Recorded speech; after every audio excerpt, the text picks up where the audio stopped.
দলের নির্দেশের বাইরে গিয়ে কাজ করে, দল কিন্তু তার ব্যাপারে খুব শক্ত ডিসিশন নেবে। এটা অলরেডি দল এই মেসেজটা সকল স্তরে দিয়ে দেওয়া হয়েছে। ছেড়ে দিতে বলা হয়, আপনি কি ছেড়ে দিবেন? এটা তো একেবারেই ব্যক্তিগত প্রশ্ন, এটা তো আপনি করতে পারেন না, এটা ভবিষ্যৎ বলবে। এই প্রশ্নটি আমি শিশির মনিরকেও বলবো, যেহেতু জামাতের পক্ষ থেকে বলা হয়েছে যে 100 আসন ছেড়ে দেওয়া হবে নির্বাচনে, জামাতের সেক্রেটারি জেনারেল বলেছেন। জনাব শিশির মনির, আপনার কাছে আমার প্রশ্ন হচ্ছে যে কাদেরকে আসলে ছেড়ে দেওয়া হবে? যদি এই 100 আসনের ভিতরে আপনার আসনটি পড়ে যায়, তাহলে আপনার প্রতিক্রিয়া কি হবে?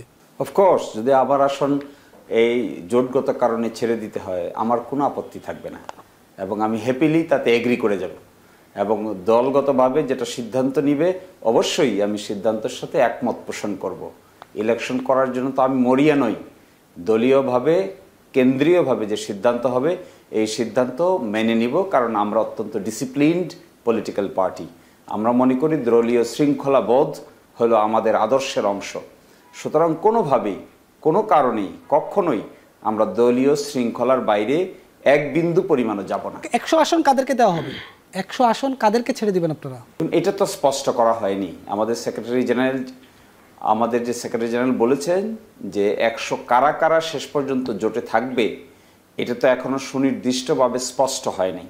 যখন স্পষ্ট হবে, তখন কোথায় কে কেমন ক্যান্ডিডেট আছেন, কোন ক্যান্ডিডেটের বিজয়ের বেশি সম্ভাবনা থাকবে, এই সম্ভাবনা দেখেই এই আসন কাকে কোথায় ছাড়া হবে এটি নির্ধারণ করা হবে।